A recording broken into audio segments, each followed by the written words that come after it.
A graça de nosso Senhor Jesus Cristo seja com cada um de nós. Esta é a nossa meditação para o dia de hoje, Provérbios, capítulo 7. Filho meu, guarda as minhas palavras e conserva dentro de ti os meus mandamentos.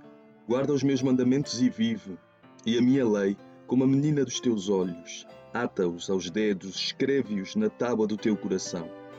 Diz a sabedoria, tu és minha irmã, e ao entendimento chama teu parente, para te guardarem da mulher alheia, da estranha que lisonjeia com palavras.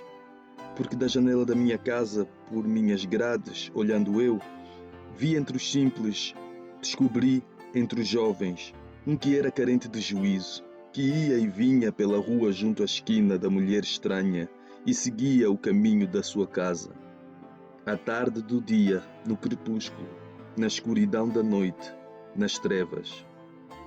Versículo 21. Seduziu com as suas muitas palavras, com as lisonjas dos seus lábios o arrastou, e ele num instante a segue, como o boi que vai para o matadouro, como o servo que corre para a rede, até que a flecha lhe atravesse o coração, como a ave que se apressa para o laço sem saber que isto lhe custará a vida. Agora, pois, filho, dá-me ouvidos e sê atento às palavras da minha boca. Não se desvie o teu coração para os caminhos dela, e não andes perdido nas suas veredas, porque a muitos feriu e derrubou, e são muitos os que por ela foram mortos. A sua casa é caminho para a sepultura, e desce para as câmaras da morte.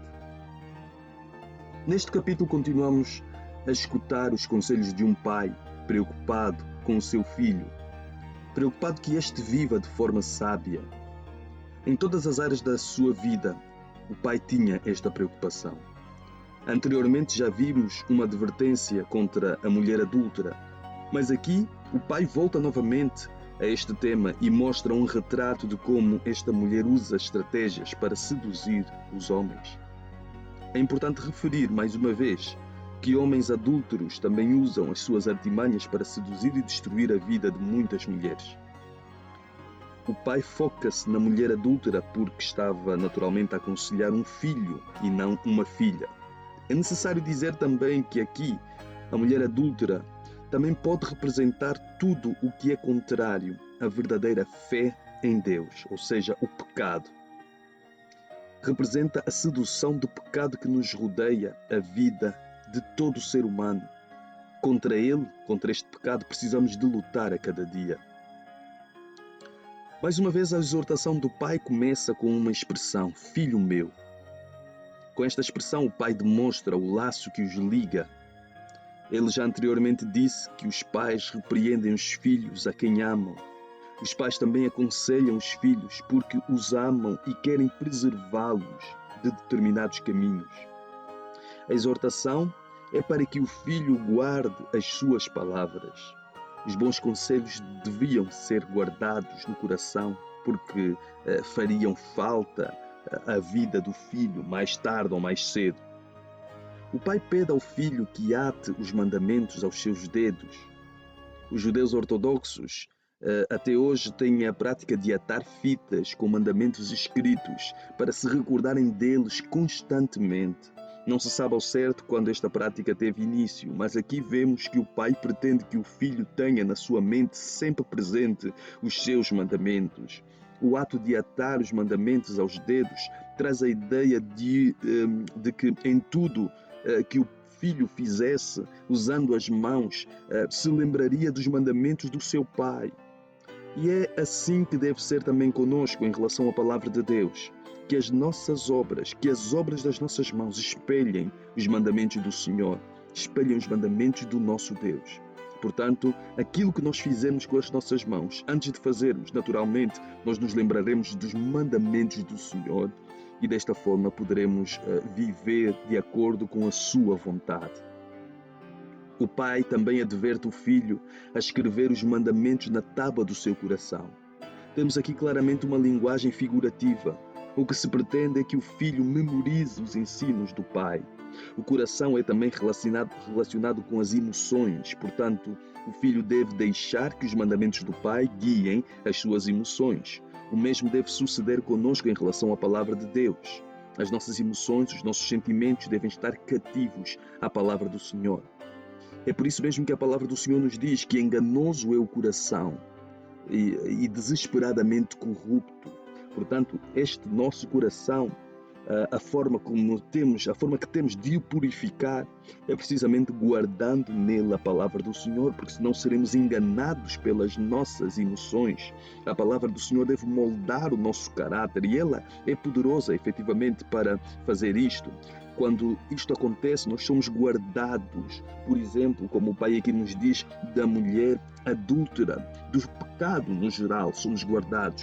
Porque o pecado, muitas vezes, ele nos seduz, tocando nas nossas emoções, tocando nos nossos desejos pecaminosos, nos nossos sentimentos. Mas quando o nosso coração está guardado pela palavra de Deus, nós conseguimos resistir a estes desvios e, portanto, desta forma, glorificamos a Deus.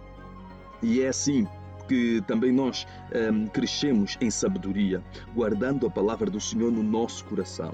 A sabedoria passa a ser como um parente, ou seja, possamos estar mais perto dela, possamos relacionar-nos com ela, ter intimidade, ter proximidade com a sabedoria.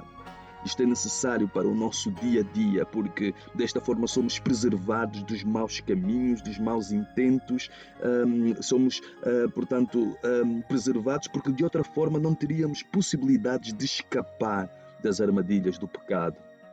Aqui vemos o pai advertir o filho, portanto, contra a mulher adúltera e contra as suas palavras, contra as belas palavras de sedução. Homens e mulheres, quando pretendem seduzir, usam belas palavras, pintam um quadro muito bonito. Muitas vezes isto não passa de meras palavras, promessas ocas, promessas vazias.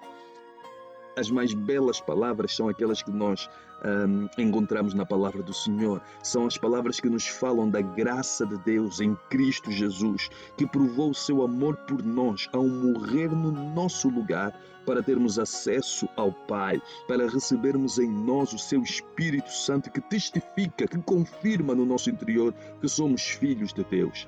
É para estas palavras que devemos atentar e são estas as palavras que demonstram o nosso valor. Aqueles que são carentes de juízo, aqueles que não guardam a palavra de Deus, deixam-se levar facilmente pela sedução do mundo.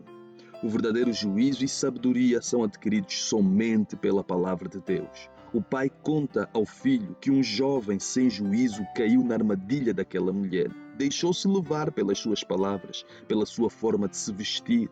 É impressionante a atualidade do texto bíblico. Ainda hoje, a forma de falar e a forma com que muitos se vestem demonstram a falta de pudor e decência que têm.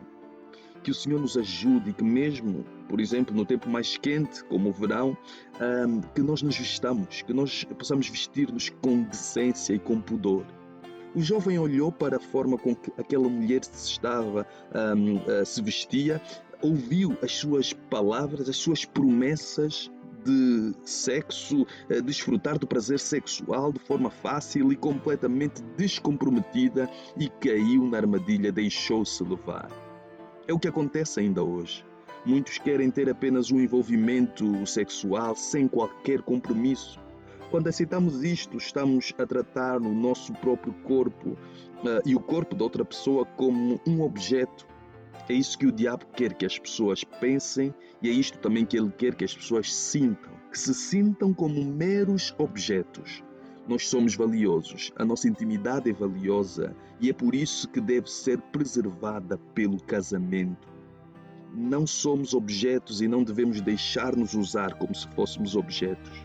Se alguém interessado em nós valorizar-nos ao ponto de se querer relacionar conosco, essa valorização será demonstrada pela sua disponibilidade em assumir um compromisso verdadeiro, ou seja, em casar. O jovem que segue aquela mulher é descrito como um boi que vai para o matadouro, como a ave que cai para o laço, sem saber que aquilo lhe custará a vida.